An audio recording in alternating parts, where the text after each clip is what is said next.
Nikki, trying to separate political rhetoric from the nuts and bolts here, it seems to me the worst thing for any student is to take out massive loans, say, for a so-called elite degree and either not finish or to go into a field where you can't really afford to pay the loans back.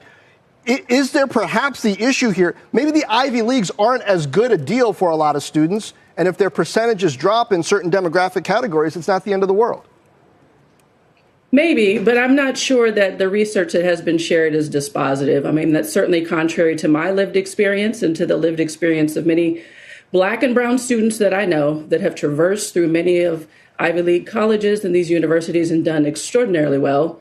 Same can be true with Black and brown employees who traverse through many of America's corporate giants and excel and do extraordinarily well. So I'm not sure that the premise upon which the gentleman's research is compelling from my perspective. In fact, I firmly believe that is absolutely critical that employers have some level of preservation of race-based preferences, both in hiring and selection processes, so that we can assure continued growth, continued representation, and of course, continued maturity in our economy as the demographic changes are afoot. Now, Nikki, when you say race-based preferences, do you mean quotas and set-asides? Do you mean a consciousness that having a diversity of different points of view, different backgrounds, actually benefits them in the marketplace? What do you think is really necessary?